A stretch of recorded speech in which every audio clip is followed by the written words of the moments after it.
Hello and welcome to The Political Vigilante. My name is Graham Elwood.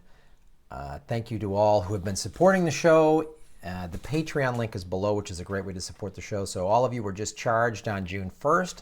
So I'll be sending out an email. For those at the $5 and up level, you get to submit an article for me to talk about if you want. And so check your spam folders because I send the email out through Patreon because I need to do it that way so I can keep track of everybody. So I think sometimes the Patreon emails go maybe in people's spam folders and they're not seeing them. I've also added a new $5 tier, which is you get bonus audio podcast. I just released a new audio podcast and I'm going to put it up on iTunes. So I just released a podcast. So here's what I'm going to do.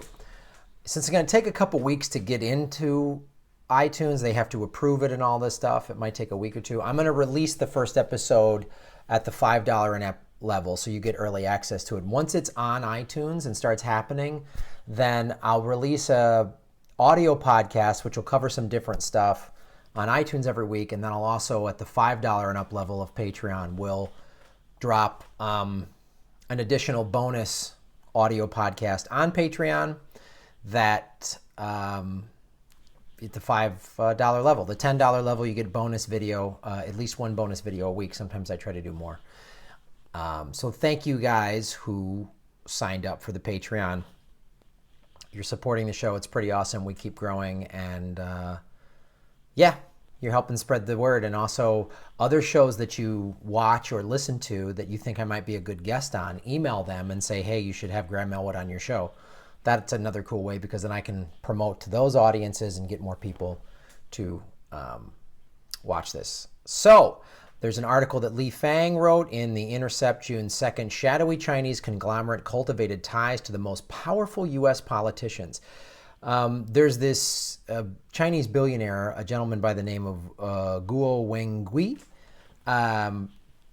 and he started a self-imposed exile in Manhattan and started to be critical of the conglomerate HNA group. They own the airline Hainan. I know I'm not pronouncing this.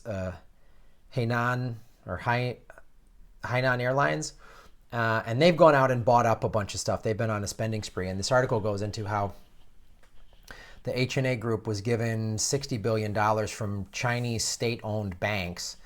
And they have tried to, there's the article, and I'll go into the details, as they've, funneled money and paid people from the Trump administration, from the Obama administration, and as Li Fang refers to them, the Bush and Clinton dynasties, which is hilarious because that's what they are, oligarchy. This article is very interesting because it shows, now some of the stuff that this guy, this billionaire Guo, has claimed, some of it hasn't been substantiated, some of it has by the New York Times.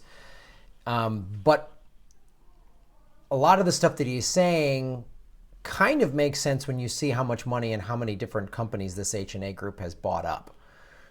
And then they issued the Chinese government has now issued an alert, what they call a red notice seeking Guo's arrest over corruption charges.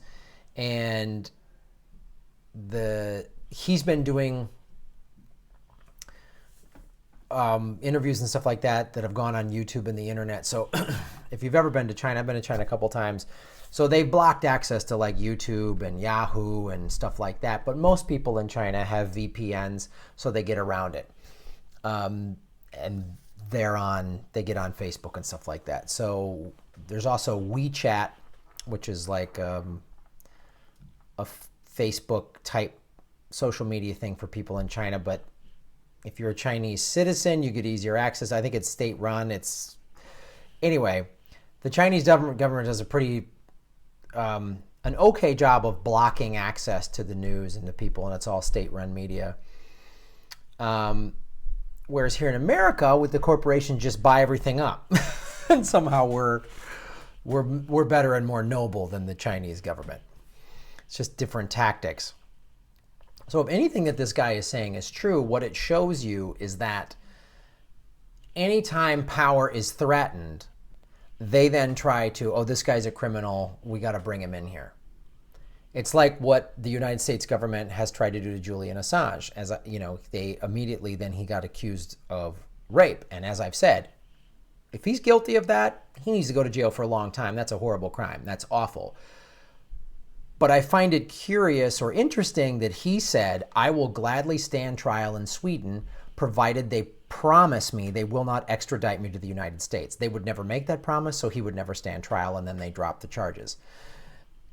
And there's a new documentary coming out. I've seen a trailer for that this woman did, and Julian Assange gave her amazing access. And in the trailer, she's like, oh man, since I started doing this, working with Julian Assange, my apartment's been broken into and all this stuff. So you threaten the powerful, they're going to come after you.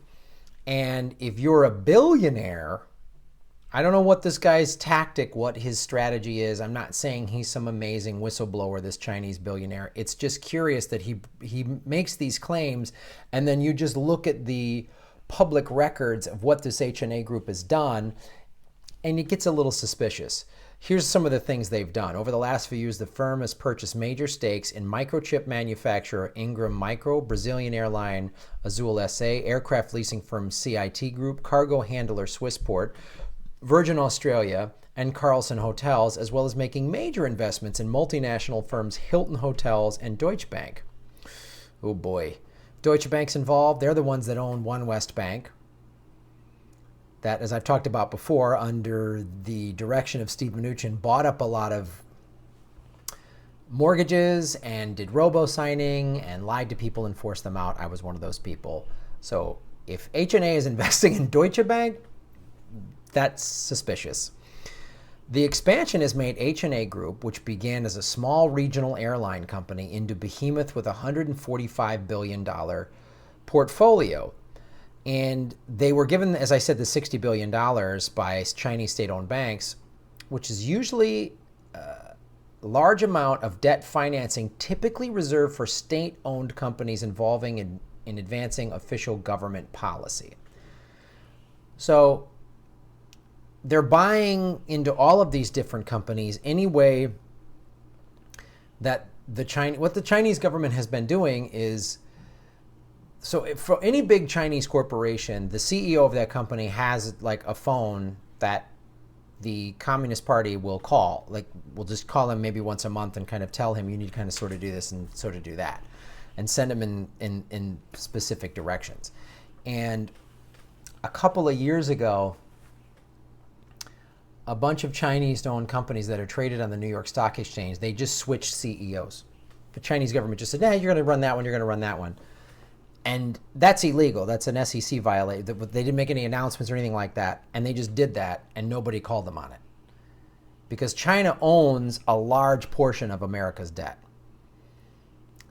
So this is why, and they have so much money. I can tell you as a guy that, working in showbiz in the film industry, what China does, you'll notice with movies, is they say if you're going to get released in China, and China now with 1.5 billion people, the movie industry is, then there's a big middle class there, everything now, movie theaters. There is something like 10 or 20,000 screens in China, where there's something like 4,000 or 5,000 screens in America.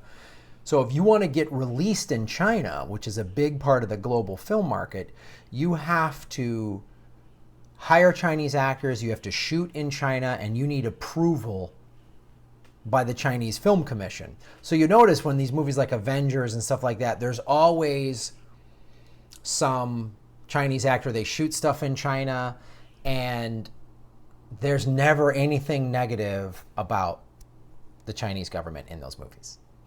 So America's been pushing its agenda through the corporate buyout of the arts and everything. As I've talked about, Chris Hedges says that started to happen in World War I. So we've been pushing look how great America is, look how great America is. And while China is doing what we've done. We could say, the communists, and get all down. All right, I'm not saying it's good. It is corrupt. It is pushing a state agenda, but that's what America does. We just push it through look at the entertainment industry has pushed the American agenda all over the world. Everybody knows American pop culture everywhere around the world. I can tell you that. I've traveled around the world. And the Chinese government is just trying to do that. And so what are they doing? They're doing stuff like before the H&A Group courted Trump, the company courted Jeb Bush and Bill Clinton. In February 2013, Bush met with H&A Group President Tang Xingdong to express cooperation in the broad market between China and the United States, according to the H&A Group website. Soon after, H&A Group was among a pool of investors to finance a company set up by Bush called BH Logistics, which used $26 million in investor money to buy shares in a liquid petroleum shipping company. Oh, weird that oil's involved in this. I don't know, have I ever talked about oil before? Anybody who's just finding this show for the first time, I'm letting you know, it's so much of what we talk about is connected to oil and the global, and it's all about that. So it's all about money, and oil is a big part of that. In 2013, Clinton traveled to Beijing to speak at the China Philanthropy Forum, an event that hosted H&A Group Chairman Chen Feng as a speaker. After the forum, Clinton met with Cheng. Cheng Guiqing, the brother of H&A Group Chair Chen Feng, serves as chair of the H&A Group North America and has become increasingly involved in American think tanks. Oh, think tanks. Man, I should do a whole video just on think tanks and what many of them are all about. Chen Guoqing serves as board of trustees to the China Institute and the Asia Society and is a member of the Committee of 100, an influential organization that represents prominent Chinese American business leaders. That sounds like some Chinese mafia triad shit. So this is